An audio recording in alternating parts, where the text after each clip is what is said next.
Feliz sábado!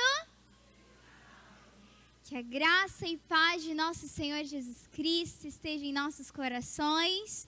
Para mim é um privilégio estar aqui hoje para ser um instrumento do nosso Senhor Deus. E com certeza não será a Gabi a falar, mas sim o Espírito Santo. E nesse momento eu convido os irmãos, a quem puder, mais uma vez, para dobrarmos os nossos joelhos, para falarmos com o nosso Deus. Vamos orar.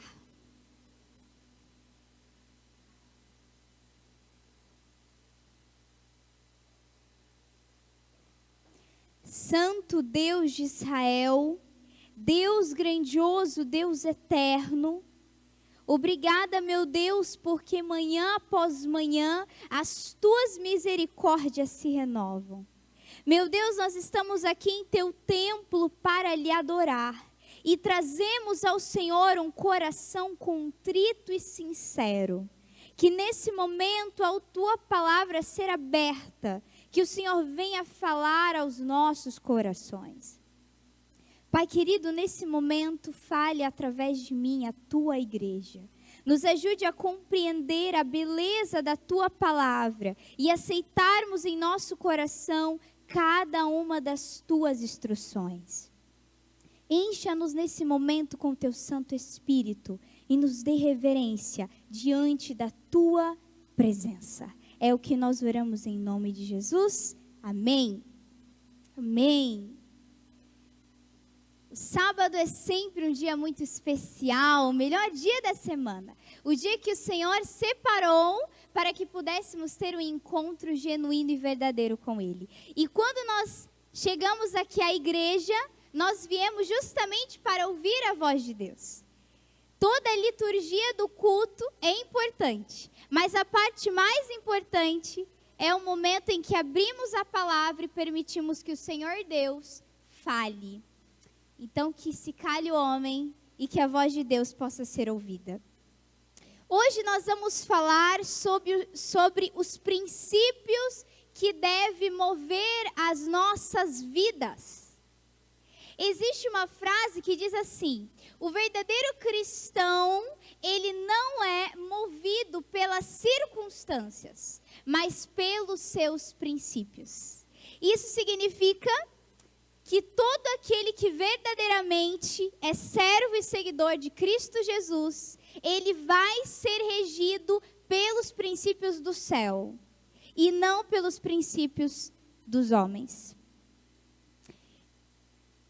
Vamos abrir agora no livro de Daniel. Não sei se está dando para vocês ver a imagem, mas ali no fundo há Daniel e os seus 3 amigos. Nós conhecemos bem o livro de Daniel, mas às vezes há algo nele que nós ainda não paramos para pensar na estrutura desse livro. Vamos abrir o livro de Daniel. É interessante que esse livro, ele tem uma estrutura um pouco diferente dos demais. O livro de Daniel, ele é composto de livros históricos e proféticos. Composto de capítulos históricos e proféticos. E quando nós nos perguntamos o porquê da estrutura do livro ser assim, há vários motivos, há várias respostas, mas a que mais alcança o meu coração é o fato de que nós só vamos entender as profecias ali dadas, principalmente a partir do capítulo 7, se eu entender fidelidade e adoração presentes ali até o capítulo 6.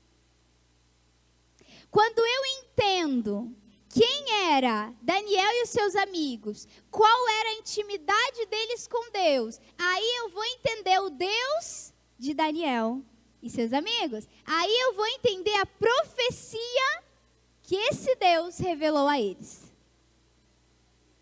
É por isso que nós não podemos estudar a profecia desses livros primeiro, antes de estudar a fidelidade desses jovens.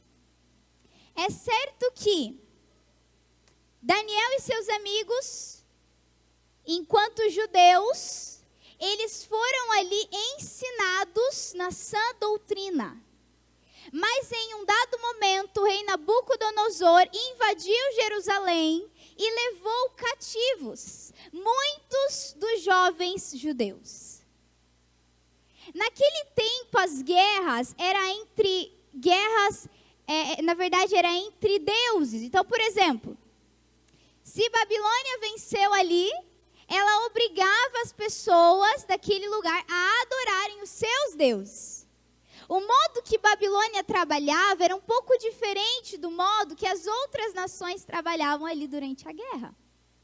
E o rei Nabucodonosor, ele pensou, eu não vou matar todos eles, eu vou levá-los cativos, para que eles sejam lá influenciados em terra pagã. Mas a questão é, Daniel e seus amigos, eles foram um grande exemplo de perseverança. Imagina só, eles chegaram lá na Babilônia, e o que eles esperavam? Eles esperavam ali sofrimento, eles pensavam que ali eles seriam chicoteados, eles pensaram que ali eles seriam colocados em uma circunstância totalmente difícil e dolorosa, mas quando eles chegam ali na Babilônia, eles encontram o quê? Um banquete na casa, no palácio do rei. Olha só. Eles esperavam tudo, menos aquilo. Então Daniel e seus amigos pensaram, eu já sei qual é a da Babilônia. Ela não começa perseguindo, ela começa confundindo. Afinal, o que significa Babilônia? Confusão. E quando esses jovens chegaram ali esperando sofrimento, chicoteadas, esperando coisas terríveis, eles encontraram, na verdade, a mesa do rei. Cheia de iguarias. Mas a história desses jovens nos mostra que eles eram fiéis lá em seus lares. Por isso, eles, enquanto dependentes de Deus, foram protegidos por Ele. E não foram influenciados por Babilônia. Irmãos queridos, antes de compreendermos o capítulo 2, por exemplo, nós precisamos compreender o capítulo 1. No capítulo 1 do livro de Daniel, nós temos tremendas lições. Eles poderiam ali diante da mesa do rei comerem o que é que eles quisessem. Eles tinham tudo ali do bom e do melhor. Mas esses homens, eles aprenderam a ser regidos por princípios e não por circunstâncias. Esses jovens aprenderam que servir ao seu Deus era muito mais importante do que satisfazer os apetites, as paixões. E é por isso que eles se mantiveram firmes. Então, como eles conheciam o Deus da profecia, Deus permitiu que eles conhecessem as profecias dele. Não há como nós compreendermos as profecias do tempo do fim se nós não temos comunhão com o Pai, se nós não temos relacionamento com o Senhor. E uma das provas disso está ali com os próprios mestres da lei, judeus, rabis do tempo de Cristo. Irmãos queridos, os judeus daquele tempo, eles tinham acesso às escrituras do Antigo Testamento. E aqui no livro de Daniel também, no capítulo 9, estava traçando direitinho no ano que seria ali o batismo de Jesus. Estava ali toda a profecia do ministério de Cristo. E eu pergunto para você, aqueles judeus, aqueles fariseus, desprezaram a Cristo por falta de evidência de que ele era o Messias? Falta de evidência ou falta de comunhão com Deus? é certo que faltava, na verdade, humildade da parte deles. E os reis magos, vindo ali de terra pagã, buscaram as escrituras com humildade, tiveram ali comunhão com Deus eterno e puderam então compreender as profecias. É por isso, irmãos, que você não vai entender, e por mais que entenda as profecias, você não vai se manter firme quando for necessário, se você não conhecer o Deus das profecias. Não estou dizendo que nós não precisamos estudar, precisamos, mas só o conhecimento sem a comunhão se torna, na verdade, uma maldição. Muitos ali sabiam, mas foi por falta de humildade que eles não reconheceram o seu Senhor. Irmãos queridos, vamos agora para o capítulo 3 de Daniel, pois aqui nós vamos compreender um pouco mais sobre fidelidade e adoração. Capítulo 3 do livro de Daniel. Para nós que conhecemos esse capítulo, nós percebemos que aqui tem perseguição? Sim. Tem união de poder civil com poder religioso? Sim. Aqui tem também um decreto de morte? Sim. Isso nos lembra o que acontecerá nos últimos dias. Nós estamos estudando na nossa lição sobre isso. As possíveis perseguições do futuro. As possíveis uniões entre igreja e Estado no futuro próximo. E aqui nesse capítulo tem tudo isso. Mas Daniel, ele não queria dar ênfase na perseguição, na imagem, nessa união de poder civil com poder religioso. Não era essa a ênfase que Daniel queria dar. Então ele pensou, o que eu faço? Como eu escrevo? De uma maneira que eles não olhem para isso, mas percebam a fidelidade desses jovens. Então Daniel, ele usa aqui um artifício literário judaico que se chama repetição. Vamos ler aí, a partir do verso 12, nós vamos perceber o que se repete sempre, para a gente entender qual era a ênfase que Daniel queria dar nesses versículos. Vamos lá. Daniel 13, verso 12, diz assim: há uns jovens judeus que tu constituíste sobre os negócios da província da Babilônia, Sadraque, Mesaque e Abednego. Estes homens, ó rei, não fizeram caso de ti, e teus deuses não servem, nem adoram a imagem de ouro que levantaste. Então Nabucodonosor, irado e furioso, mandou chamar Sadraque, Mesaque e Abednego. Falou Nabucodonosor e lhes disse: é verdade, ó Sadraque, Mesaque e Abednego, que vós não servis a meus deuses? Responderam Sadraque, Mesaque e Abednego. No verso 19, então Nabucodonosor se encheu de fúria e, transtornado o aspecto do seu rosto contra Sadraque, Mesaque e Abednego, ordenou que se acendesse a fornalha 7 vezes mais. Verso 20, ordenou aos homens mais poderosos que estavam no seu exército que atassem a Sadraque, Mesaque e Abednego e os lançassem na fornalha de fogo ardente. Verso 22, porque a palavra do rei era urgente e a fornalha estava sobremaneira acesa e as chamas do fogo mataram os homens que lançaram de cima para dentro a Sadraque, Mesaque e Abednego. Estes 3 homens, Sadraque, Mesaque e Abednego, caíram atados dentro da fornalha. Agora o versículo 26. Então Nabucodonosor chegou à porta da fornalha e disse: Sadraque, Mesaque e Abednego, servos do Deus Altíssimo, sai e vinde. Então Sadraque, Mesaque e Abednego saíram do meio do fogo. Verso 28. Falou Nabucodonosor e disse: bendito seja o Deus de quem? Verso 30, então o rei fez prosperar a Sadraque, Mesaque e Abednego. Qual é a ênfase desse capítulo? Será que é uma imagem erigida? Será que é um decreto de morte? Será que é uma perseguição? Será que é a união de poder civil e religioso? Não! A ênfase que Daniel quer dar nesse capítulo e o que ele quer deixar para mim e para você é: se você for fiel, como Sadraque, Mesaque e Abednego, pode ser levantada a imagem da besta, pode vir perseguição de todos os lados, pode vir decreto, que você vai permanecer inabalável. Essa é a mensagem.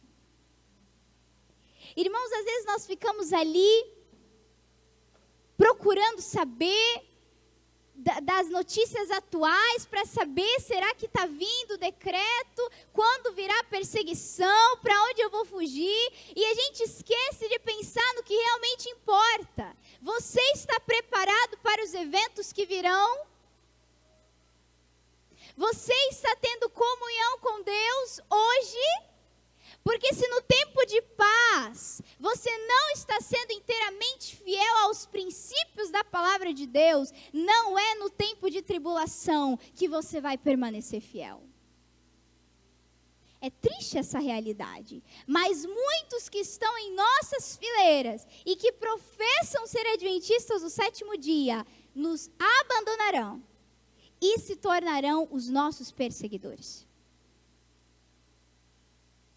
Irmãos queridos, o que nós precisamos não é só de informação, não é só de conhecimento, é de comunhão, é de amizade com Deus eterno. Porque mesmo que eu não saiba os detalhes da profecia de Deus, se eu conheço Deus dos detalhes, eu vou permanecer firme. É por isso, irmãos queridos, que o Senhor, Ele quer nos deixar uma lição através desse capítulo. É certo que novamente uma imagem será levantada. É certo que haverá perseguições. A liberdade que hoje nós gozamos ter, em breve não terá mais. Você ficará ali entre duas opções: seguir os mandamentos de Deus ou seguir os mandamentos de homens. E eu digo para você, se hoje você não tem obedecido a Deus de todo o seu coração, você não vai subsistir nesses últimos dias. Tempos difíceis virão. E se hoje você não está disposto a abrir mão do seu apetite, se hoje você não está disposto a abrir mão dos seus gostos, se hoje você não está disposto a passar pelo menos 1 hora em oração, será que você vai deixar sua casa, seu emprego, a sua família e os seus sonhos para trás? Para se refugiar nas montanhas, nos vales e nos campos? Você tem certeza? Irmãos queridos, o Senhor, Ele quer nos preparar hoje, através das pequenas provas, para que possamos subsistir numa das maiores provas que sobrevirão a nós nesses últimos dias.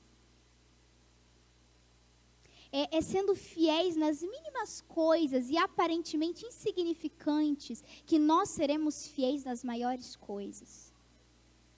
O Senhor, Ele dia a dia, Ele tem nos provado, Ele tem nos moldado e nos preparado. Sabe por quê? Porque o céu está sendo preparado para pessoas preparadas. Se você não está disposto a negar esse mundo, negar o seu eu, tomar a sua cruz e seguir a Cristo, o céu não é para você. Porque o próprio Deus se fez homem, deixou a adoração dos anjos, deixou a glória e o conforto do céu e veio a essa terra. Consentiu em nascer junto de animais. Consentiu em viver uma vida de pobreza. Consentiu em ter como um dos seus discípulos um traidor. Consentiu em ser levantado e pendurado no madeiro como criminoso. Tudo isso para salvar a mim, para salvar a você. Quanta abnegação e sacrifício da parte de Deus. E o que nós ainda temos retido do Senhor? O porquê de não queremos entregar todo o nosso coração? Irmãos queridos, ou nós somos totalmente cristãos, ou nós não somos nada. o Senhor nos pede para não nos envergonharmos do Evangelho e nem sermos uma vergonha para o Evangelho. Não pense que confortável aí em seus pecados, você permanecerá de pé nesses últimos dias. Não. A mensagem do Senhor, a palavra do Senhor é como espada. Não é almofada, é espada. É de fato algo dolorido. Muitas vezes a verdade ofende o nosso eu, incomoda quando estamos em pecado. Mas o Senhor, Ele está trazendo para nós, não uma mensagem de terror, mas uma mensagem de amor. Certa vez um pastor, um pregador, ele foi em uma igreja falar ali para adolescentes. E ele queria impressionar a mente daqueles meninos do fato de que eles deveriam se preparar porque viria perseguição. Mas ele começou a colocar terror na mente daquelas crianças. E ele começou a falar, olha, na perseguição vai ser assim, e vai ser muito difícil, e vai ter bicho ali subindo em você, e vai ter tribulações. E começou a assustar aqueles adolescentes. E eles começaram a ficar com medo. E aí eles ficaram, como assim? Eu preciso então me preparar. Mas o que foi? O que foi trazido a eles? Não uma mensagem de amor, uma mensagem de terror. Então agora eles queriam estar prontos, mas era por medo do que viria.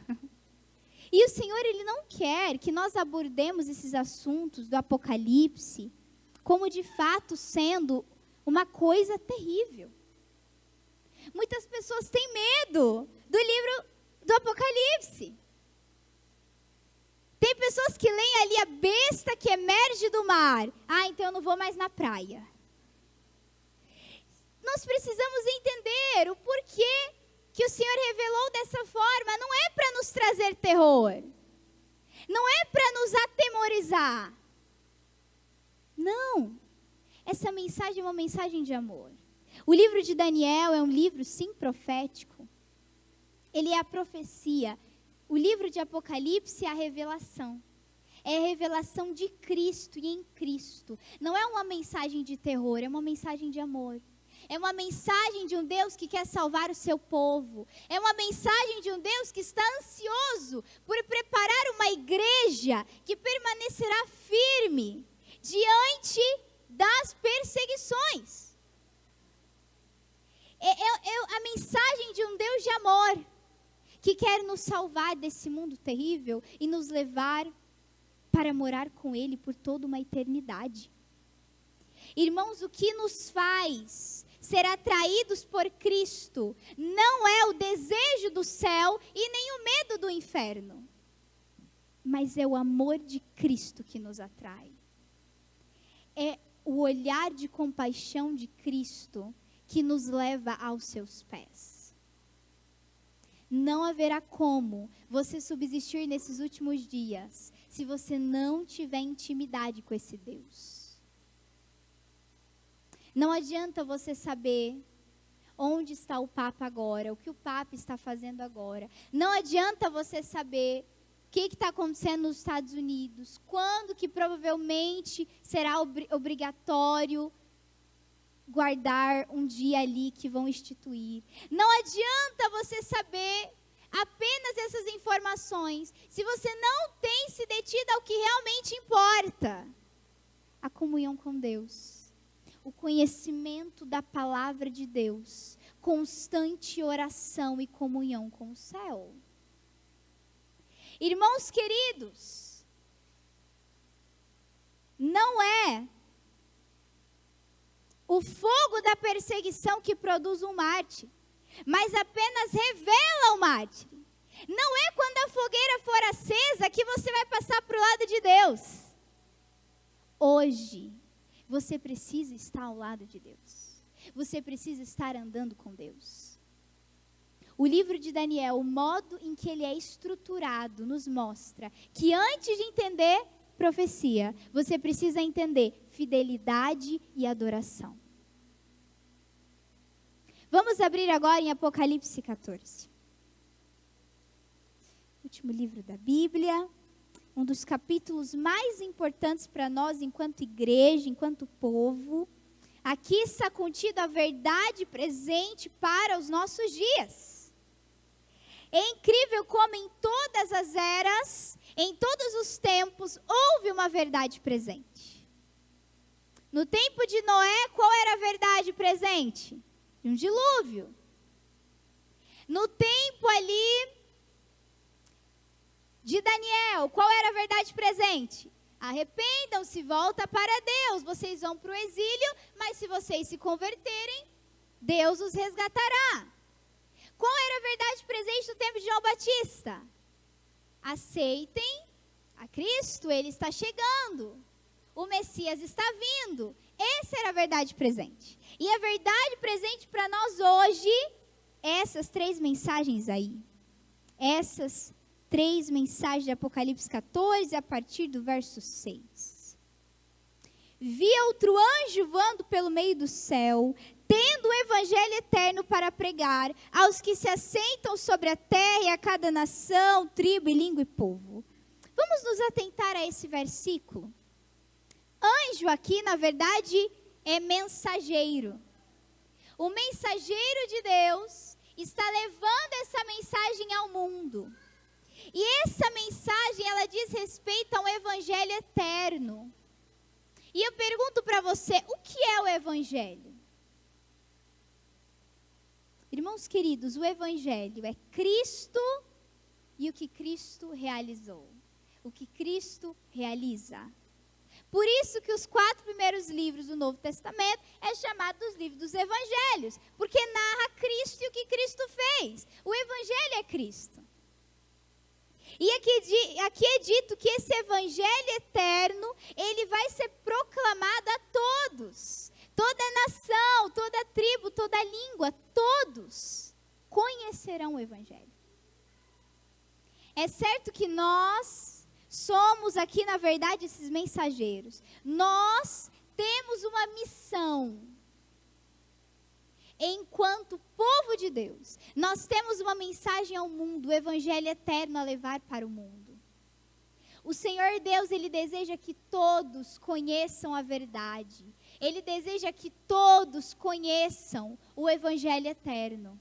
E assim como Deus instituiu a nação de Israel para ser testemunhas dele nessa terra, Ele institui hoje eu e você para levarmos ao mundo o evangelho eterno, se necessário, com palavras. Em Mateus 24 é dito que o evangelho vai ser pregado em testemunho a todas as nações. Irmãos queridos, esses 4 hebreus, eles estavam pregando o evangelho através de suas ações, através de sua fidelidade perante aquele rei. Eles mostraram o Deus que eles serviam.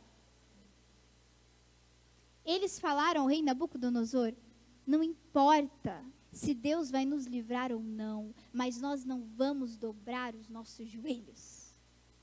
Nós não vamos adorar imagens, porque isso seria transgredir os mandamentos de Deus. O segundo mandamento, não adorar imagens. E através do testemunho desses 3 jovens, o Deus de Israel, o Deus verdadeiro, foi conhecido em terra pagã. Através do testemunho, Deus pôde ser conhecido. E hoje, em terra estrangeira, eu e você precisamos também ser firmes. Precisamos também ter a mesma fidelidade desses rapazes.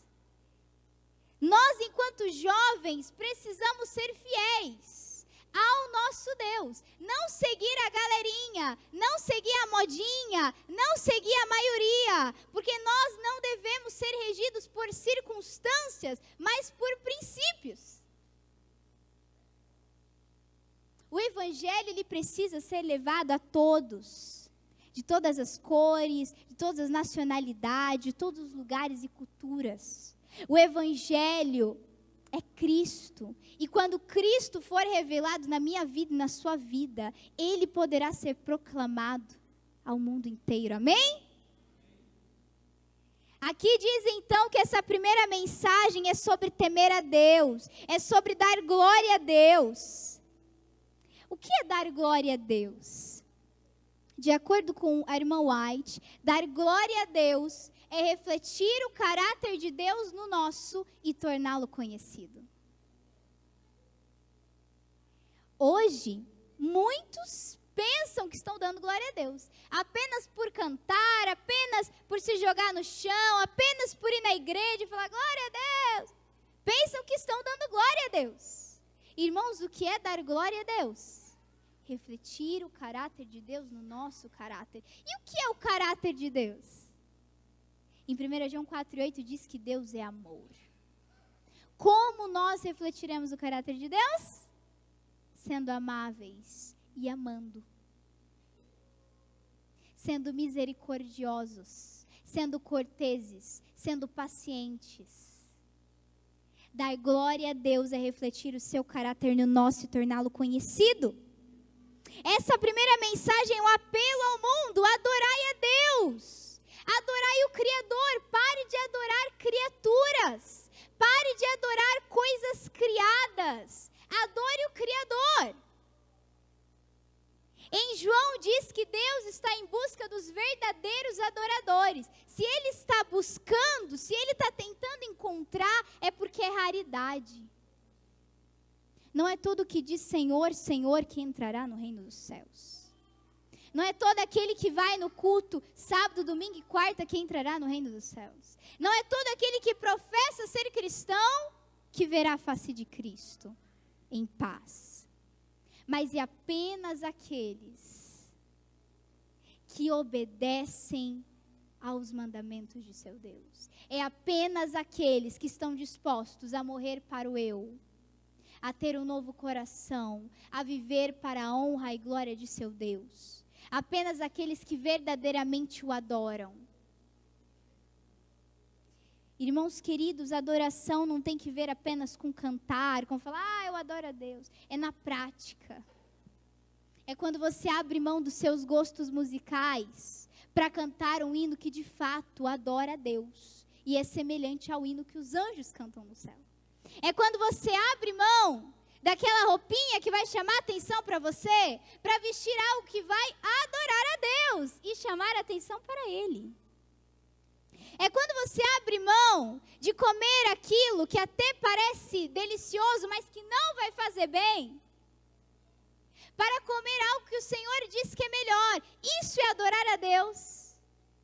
A genuína fé, ela é vista através das obras, porque não existe verdadeira fé sem obras. Como as pessoas verão que eu e você somos cristãos? Como as pessoas notarão que somos diferentes do mundo? Quando a nossa vida der frutos. Quando houver uma clara distinção entre o sagrado e o profano, entre o que é puro e o que é impuro. Não é se conformando com os padrões do mundo que você vai atrair o mundo para a igreja. Mas é justamente quando as pessoas verem Cristo em você. Justamente quando as pessoas verem que o seu cristianismo é prático e não só teórico. Não é só sobre vir à igreja, é sobre ser a igreja. Se Deus tivesse de ser conhecido pelo seu caráter, pela sua vida, como Ele estaria sendo conhecido? Como uma pessoa rancorosa? Como uma pessoa má? Como uma pessoa egoísta? Como uma pessoa invejosa? Como Deus está sendo revelado através de você? Será que é visto a imagem dele em você? Você tem dado glória a Deus?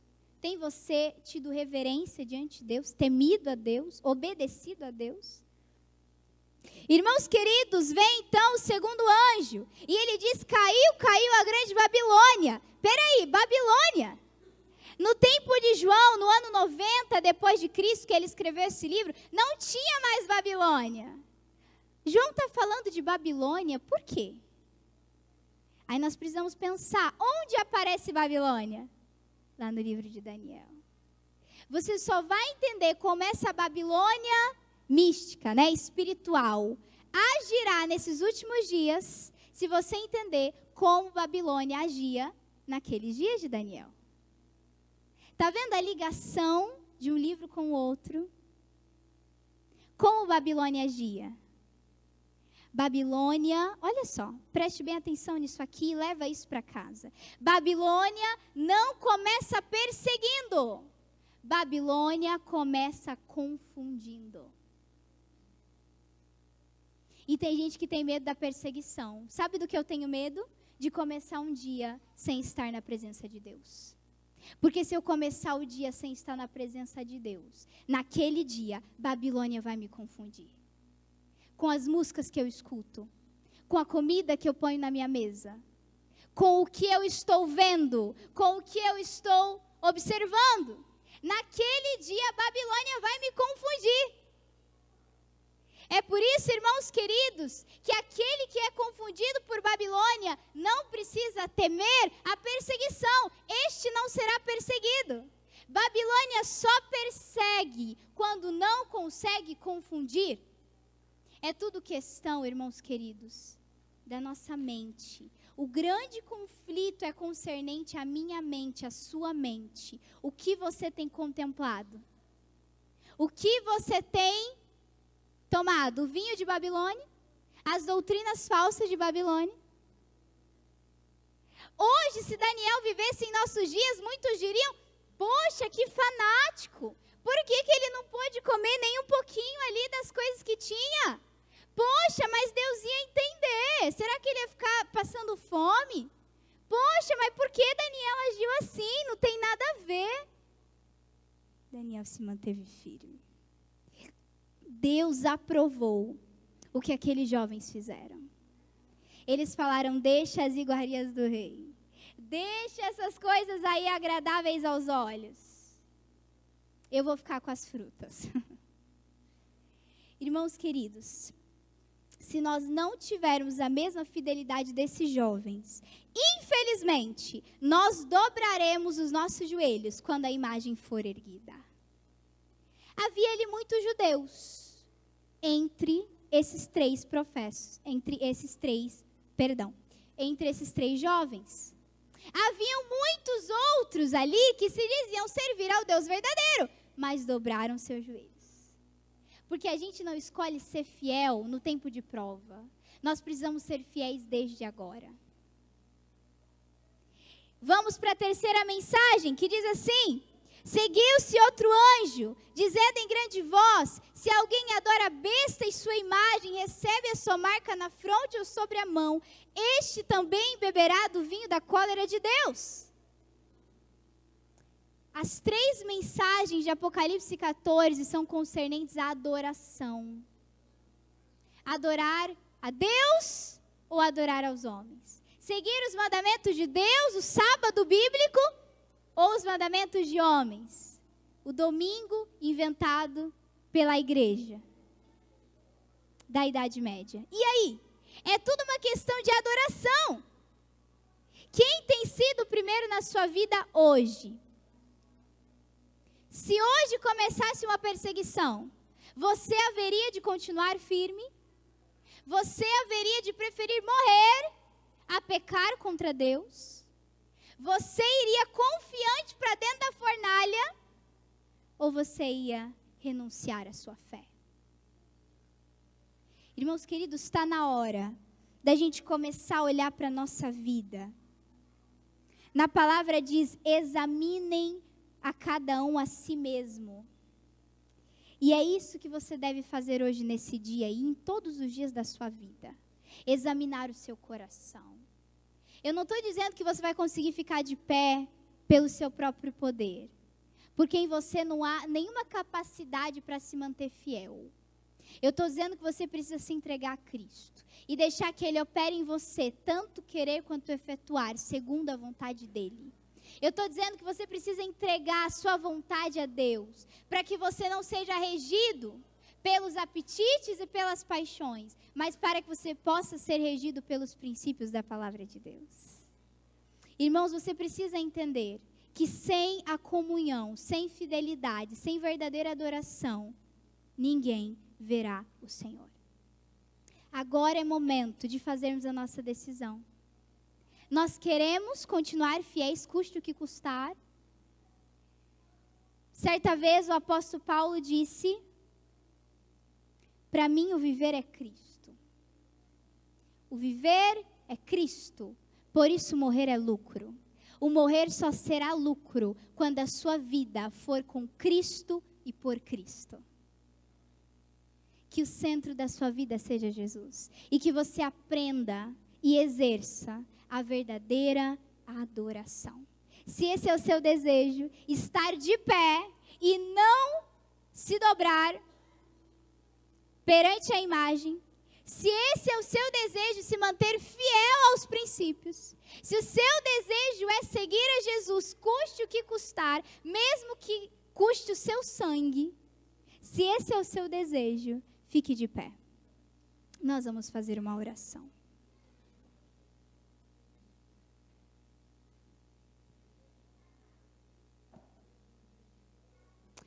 Santo Deus eterno, Deus Jeová, Deus amoroso, Deus querido, nós nos aproximamos do teu trono pela fé em Cristo Jesus. Meu Deus, em nós não há nenhuma capacidade para obedecermos. É por isso que nós queremos hoje colocar a nossa vida em tuas mãos. Nós queremos hoje estar prontos, meu Deus. Queremos hoje ser fiéis nas mínimas coisas, para que quando vier a tribulação e a perseguição maior, para que continuemos firmes, meu Deus. Firmes ao lado da verdade somente. Não deixe, meu Senhor, que sejamos confundidos por Babilônia, mas nos ajude, meu Deus, a todos os dias começar o dia em Tua presença, para que quando vier essas tribulações, possamos ficar de pé, que nada faça nos dobrar os nossos joelhos perante a imagem erigida, mas que possamos apenas dobrar os nossos joelhos diante de Ti. Que apenas o Senhor possa ser o centro de nossas vidas e o único que merece de fato a nossa adoração. Nesse momento, meu Deus, eu coloco em Tuas mãos cada um que aqui está e cada família representada, para que estes queridos possam hoje, Senhor, procurar adorar-Te em espírito e em verdade. Nos ajude, Senhor, a levarmos ao mundo o Evangelho eterno através de nosso testemunho diário.